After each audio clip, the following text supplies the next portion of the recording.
Hello hi नमस्ते प्रणाम पहला में आपका दोस्त और इस चैनल का होस्ट गिरधर बंगारी फिर से एक नई वीडियो के साथ। तो आज है यहाँ पर सत्यनारायण की कथा।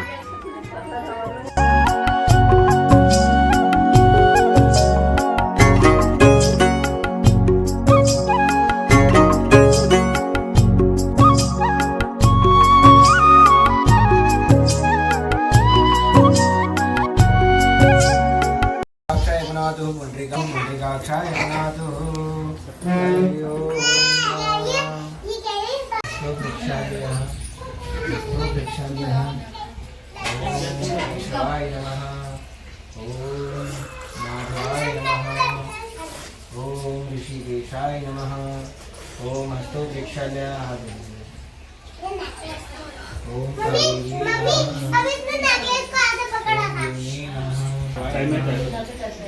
ओम माधवाय नमः। ओम विशुद्धि ब्रह्मणा दीपहरत्मे एवं दीपज्योति नमोस्तुते।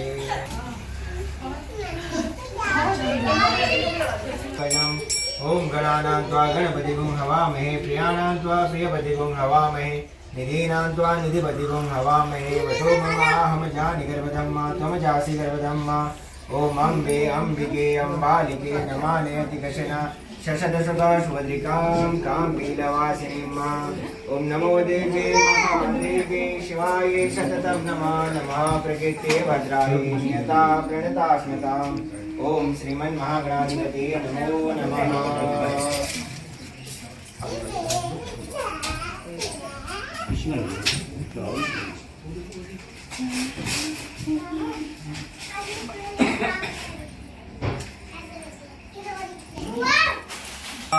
उद्वीराः देवानो यथा सदविर्वेदे अशन्नप्रायो रक्षितारो दिवे दिवे देवानां मया सुमतिर्दो यथां देवानां देवातिरभिनो निवर्ततां मा देवानां सारथ्यो अरिष्टनेमिः स्वशिरो बृहस्पतिर्दशादो प्रेखादशवा मारुतः कृष्णीमातरः शुभञ्जावानो विदते भुजगमयः अग्निर्जग्वा मानवः सूर्यचक्षुषो विश्वेनो देवा अवसादमन्येह भद्रं कर्णेभिः शृणुयामदेवा भद्रं पश्येमाक्षविर्जाजत्राः स्थिरैरङ्गे स्तुष्टुवागुंसस्तनूभिर्व्यसे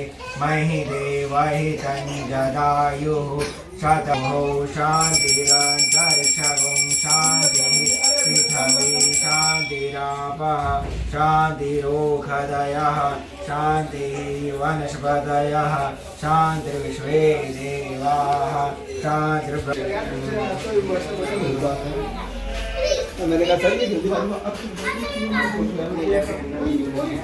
महागणाधिपते नमः। श्री लक्ष्मी नारायणाभ्यां नमः। श्री उमा महेश्वराभ्यां नमः। श्री वाणी हिरण्यगर्भाभ्यां नमः। श्री सची पुरंदराभ्यां नमः। श्री मातृ पितृ चरण कमलेभ्यो नमः। श्री इष्ट देवी देवताभ्यो नमः। श्री कुल देवी देवताभ्यो नमः। श्री स्थान देवी देवताभ्यो नमः। श्री ग्राम देवी देवताभ्यो नमः। श्री वास्तु देवी देवताभ्यो नमः। सर्वेभ्यो देवेभ्यो नमः।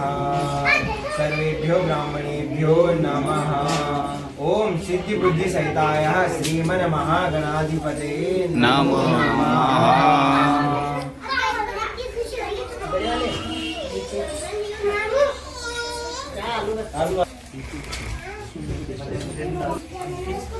गणेश भगवान की और लक्ष्मी माता को ध्यान करेंगे और सभी देवी देवताओं को ध्यान करेंगे।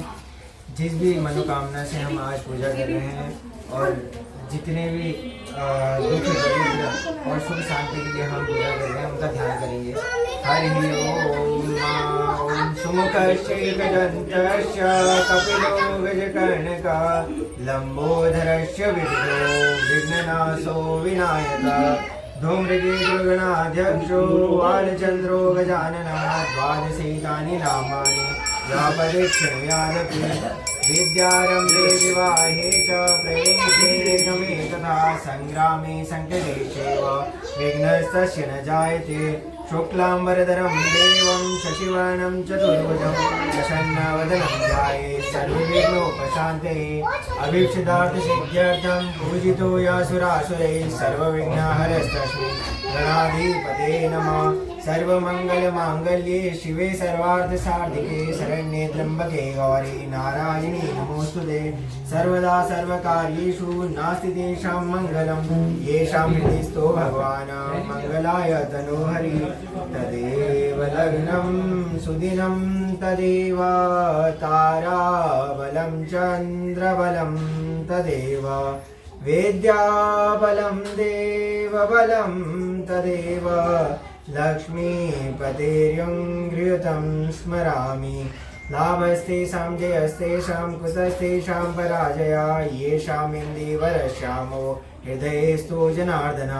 यत्र योगेश्वरः कृष्णो यत्र पार्थो धनुर्धरः तत्र श्रीविजयो भूते ध्रुवानि तिर्मतिर्मम। अनन्यश्चिन्तयन्तो मां ये जनाः पर्युपासते तेषां नित्याभियुक्तानां योगक्षेमं वहाम्यहम्। स्मृतिः सकलकल्याणं भाजनं यत्र जायते पुरुषं तमजं नित्यं व्रजामि शरणं हरिं। सर्वेष्वारम्भकार्येषु त्रयस्त्रिभुवनेश्वरा देवादिशन्तु न सिद्धिं ब्रह्मेशान जनार्दन। वक्रतुण्ड महाकाय सूर्यकोटि समप्रभा निर्विघ्नं कुरु मे देव सर्वकार्येषु सर्वदा सर्वकार्येषु सर्वदा।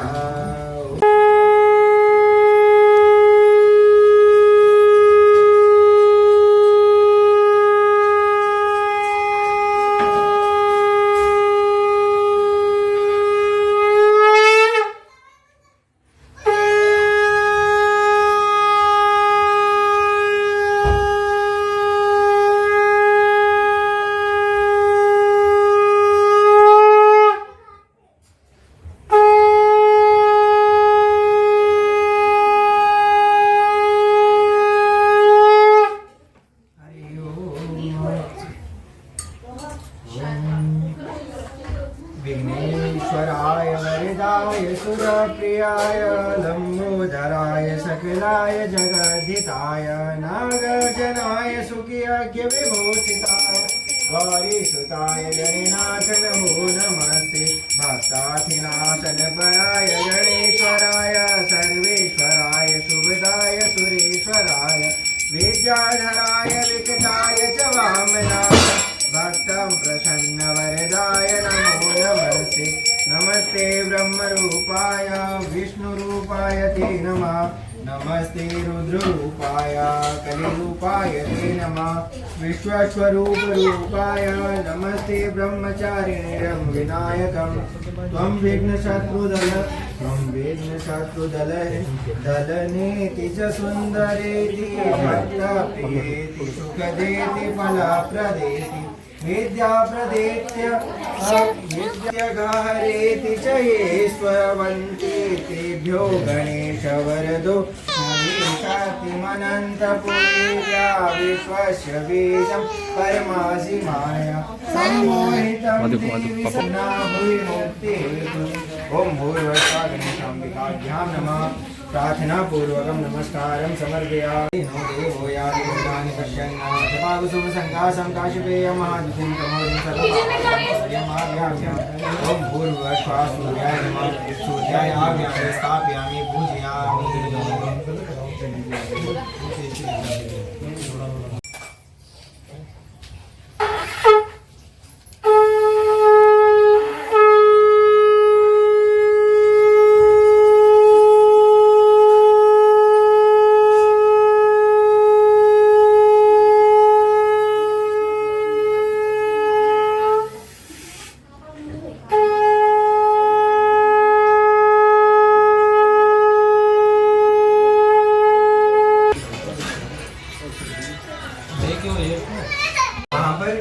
तीर्थ स्थान है तो वहीं पे शौनकादि 28,000 ऋषियों ने श्री सूत जी से पूछा। सूत जी मेन आचार्य हैं तो उनसे पूछा कोई ऐसा तप व्रत बताइए जिससे थोड़े ही समय में पुण्य प्राप्त होवे तथा मनवांछित फल मिले। फिर सूर्य जी बोलते हैं, आप सबने सर्व प्राणियों के हित की बात पूछी है। अब मैं उस श्रेष्ठ व्रत को आप लोगों से कहूँगा जिस व्रत को नारद जी ने श्री लक्ष्मी नारायण से पूछा था। तो ध्यान से सुने। एक समय नारद जी दूसरों के हित की इच्छा से अनेक लोगों में घूमते हुए मृत्यु लोक पहुँचे। मृत्यु लोक पृथ्वी लोक को कहते हैं। तो पृथ्वी लोक में पहुँचे, जहाँ अनेक योनियों में जन्मे हुए प्रायः सभी मनुष्यों को अपने कर्मों के द्वारा अनेक दुखों से पीड़ित देखकर सोचा इस यत्न के करने से इनके दुखों का नाश हो सकता है। ऐसा मन में सोचकर नारद जी विष्णु लोक पहुँचे और वहाँ श्वेत वर्ण में और 4 भुजाओं वाले नारद जी को देखा, जिनके हाथों में शंख चक्र गदा और पद्म थे तथा वरमाला पहने हुए थे। उन्होंने देखकर नारद जी की स्तुति करने लगे। उन्हें देखकर नारद जी स्तुति करने लगे, हे भगवान, आप अत्यंत शक्ति से संपन्न हैं। मन तथा वाणी भी आपको नहीं पा सकती। आपका आदि मध्य और अंत नहीं। निर्गुण स्वरूप सृष्टि के कारण वह भक्तों के दुखों को नष्ट करने वाले हो। आपको मेरा नमस्कार है। नारद जी से इस प्रकार की स्तुति सुनकर विष्णु भगवान बोले कि हे मुनि श्रेष्ठ, आपके मन में क्या है? आपका यहाँ किस काम के लिए आगमन हुआ है? निसंकोच कहिए। तब नारद जी बोले, पृथ्वी में सब मनुष्य जो अनेक योनियों में पैदा हुए हैं, अपने अपने कर्मों के द्वारा अनेक प्रकार के दुखों से दुखी हो रखे हैं। हे नाथ, मुझ पर दया रखते हो तो बतलाइए कि उन मनुष्यों के लिए सब दुख थोड़े से ही प्रयत्न में कैसे दूर हो सकते हैं। तो विष्णु भगवान जी बोले, हे नारद, मनुष्यों की भलाई के लिए तुमने बहुत अच्छी बात पूछी है। जिस काम के करने से मनुष्य मोह से छूट जाता है वह मैं कहता हूँ, सुनो, बहुत पुण्य देने वाला है। स्वर्ग तथा मृत्यु लोक दोनों में ही दुर्बल सत्यनारायण का व्रत है। आज मैं प्रेमवश होकर तुमसे कहता हूँ कि श्री सत्यनारायण का यह व्रत अच्छी तरह विधि पूर्वक संपन्न करके मनुष्य तुरंत ही यहाँ सुख भोग कर मरने पर मोक्ष की प्राप्त कर सकता है। श्री विष्णु भगवान के वचन सुनकर नारद जी बोले कि उस व्रत का फल क्या है, किस विधान से है और कैसे वो व्रत किया जा सकता है और किस दिन यह व्रत करना चाहिए। हे भगवान, इसको विस्तार से बतलाइए। तो भगवान बोले, हे नारद, दुख शोक आदि को दूर करने वाला, धन धान्य को बढ़ाने वाला, सौभाग्य तथा संतान को देने वाला यह व्रत सब स्थानों पर विजय दिलाने वाला है। भक्ति और श्रद्धा के साथ किसी भी दिन संध्या के समय या प्रातः के समय श्री सत्यनारायण जी का शाम के समय ब्राह्मणों और बंधुओं के साथ धर्मपरायण होकर पूजा करें। भक्ति भाव से नैवेद्य प्रसाद, केले का फल, घी, दूध और गेहूं का चूरमा सवाए देवे। गेहूं के अभाव में साठी का चूर्ण, शक्कर तथा गुड़ लें और श्रद्धा भाव से भगवान को अर्पण करें तथा बंधुओं रहित ब्राह्मणों को भोजन करवाएं। तत्पश्चात स्वयं भोजन करें। अंत में भजन आदि आचरण कर श्री सत्यनारायण भगवान का स्मरण करता हुआ समय व्यतीत करें। इस तरह व्रत करने पर मनुष्य की सभी इच्छाएं निश्चय ही पूरी होती हैं। विशेषकर इस घोर कलयुग में इससे सरल उपाय कोई नहीं है। इति श्री सत्यनारायण व्रत कथायां प्रथम अध्यायं संपूर्ण। ओम बोलिए श्री सत्यनारायण भगवान की जय। तो इसमें 5 अध्याय हैं। ये पहला अध्याय कंप्लीट हुआ है। दूसरा अध्याय में सूर्य जी बोले, हे ऋषियों, जिन्होंने सबसे पहले इस व्रत को किया था उनका इतिहास बताता हूँ, ध्यान से श्रवण करो। सुंदर काशीपुरी नगरी में एक अत्यंत गरीब ब्राह्मण रहता था। वह भूख और प्यास से विचलित पृथ्वी पर दर दर घूमता था।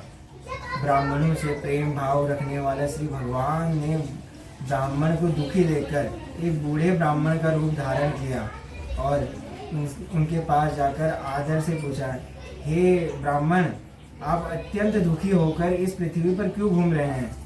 हे श्रेष्ठ ब्राह्मण, यह बात मुझसे कहो, मैं सुनता हूँ।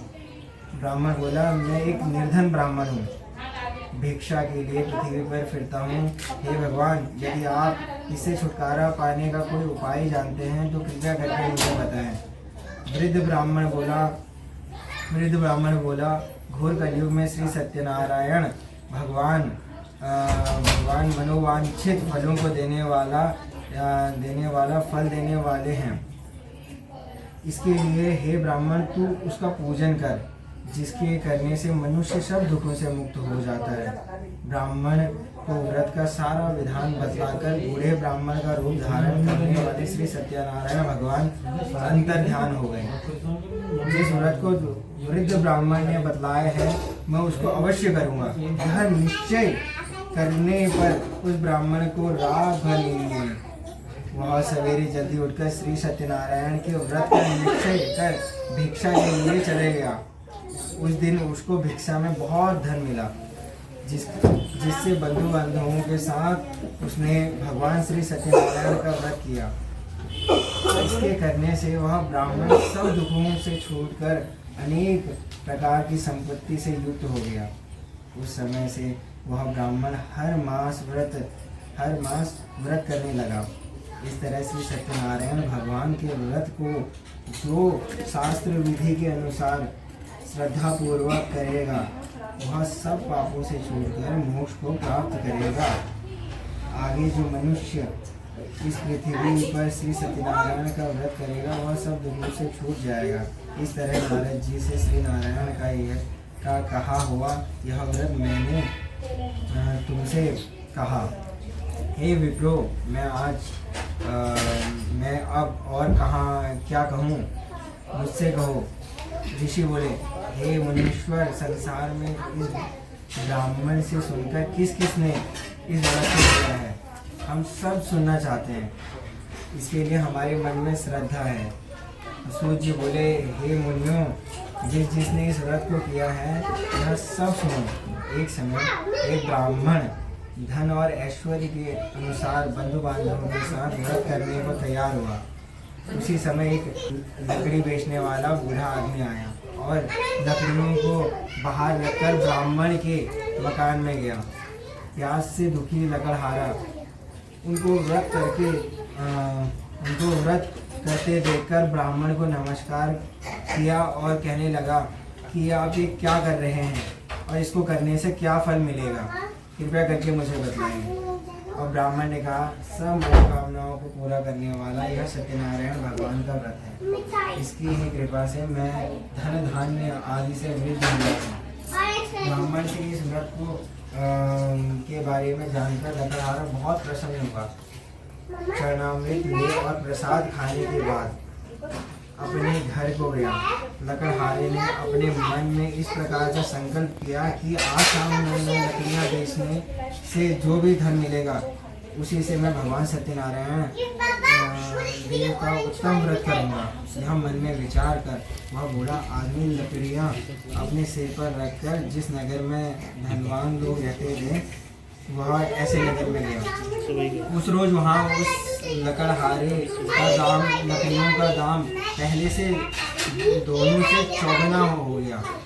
तब वह बूढ़ा लकड़हारा दाम दे और अति प्रसन्न होकर पति कुले की फली, शक्कर, घी, दूध, दही और गेहूं का चूर्ण इत्यादि श्री सत्यनारायण भगवान के व्रत की कुल सामग्री को लेकर अपने घर गया। फिर उसने अपने बंधु बांधवों को बुलाया। विधि के साथ श्री भगवान जी का पूजन और व्रत किया। उस व्रत के प्रभाव से वह बूढ़ा लकड़हारा धन तुंगबल नाम का एक राजा था। उसने भी भगवान का प्रसाद त्याग कर बहुत दुख पाया। एक समय राजा वन में जाकर वन्य पशुओं को मारकर बड़ के पेड़ के नीचे आया। वहाँ उसने ग्वालों को भक्ति भाव से बांधवों सहित श्री सत्यनारायण जी की पूजन करते हुए देखा, परंतु राजा देखकर भी अभिमानवश वहाँ नहीं गया और न सत्यदेव भगवान को नमस्कार किया। ग्वालों ने भगवान का प्रसाद उसके सामने रखा तो वह प्रसाद को त्याग कर अपनी सुंदर नगरी को चला गया। वहाँ उसने अपना सब कुछ नष्ट हुआ पाया देखा तो वह जान गया कि यह सब भगवान सत्यदेव ने ही किया है। तो वह विश्वास कर उसी स्थान पर वापस आया और ग्वालों के साथ समूह किया और विधि पूर्वक पूजन कर प्रसाद खाया। तो श्री सत्यनारायण विवाह से पहले जैसा था सब वैसा ही हो गया और दीर्घ काल तक सुख भोगकर मरने पर स्वर्गलोक हो गया। जो मनुष्य इस परम दुर्लभ व्रत को करेगा भगवान की कृपा से उसे धन धान्य की प्राप्ति होगी। निर्धन धनी और बंदी बंधन से मुक्त होकर निर्भय हो जाता है। संतानहीनों को संतान की प्राप्ति होती है तथा सब मनोरथ पूर्ण होकर अंत में वैकुंठ धाम को जाता है। जिन्होंने पहले इस व्रत को किया अब मैं उनकी दूसरे जन्म की कथा कहता हूँ। वृद्ध सदानंद ब्राह्मण जो सुदामा के रूप में जन्म लेकर मोक्ष को प्राप्त पाया, उल्कामुख नाम का जो राजा था वो दशरथ होकर वैकुंठ को प्राप्त हुआ। साधु नाम का जो वैश्य था वो धर्मात्मा व सत्य प्रतिज्ञ राजा मनोरध्वज बनकर अपने पुत्र को आर्य से चीरकर मोक्ष को प्राप्त किया। महाराजा कुंभकर्ण ने स्वयं भूमनु नारायण नारायण। तो अब सत्यनारायण जी की कथा यहाँ पर समापन की ओर है।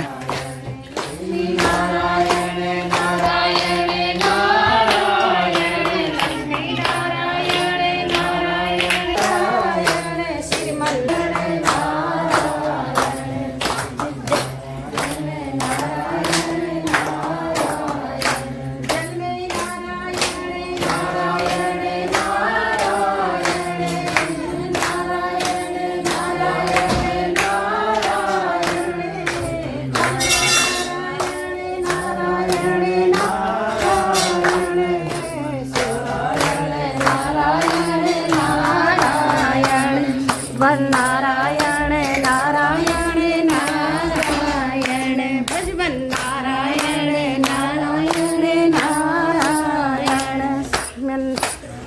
बोलो श्री सत्यनारायण भगवान की जय।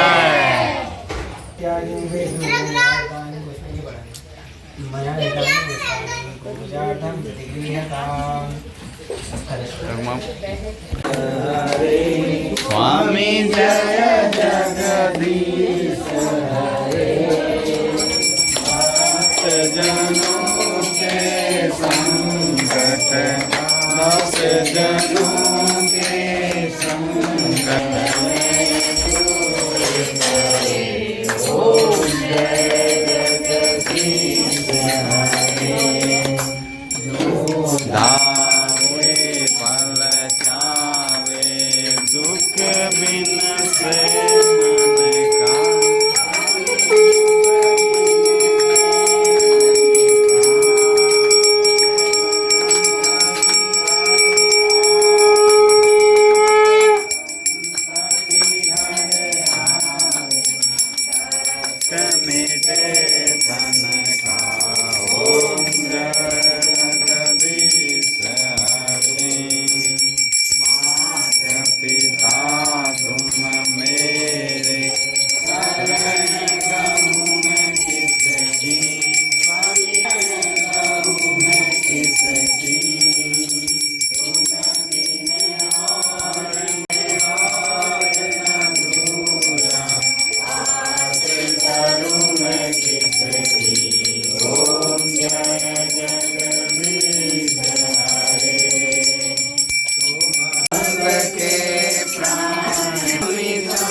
बोलो सत्यनारायण स्वामी की जय। अब यहाँ पर विदाई हो चुकी है। अब ये सभी बाय बाय कर रहे हैं इधर से। ये है दुल्हन की मम्मी ईजा।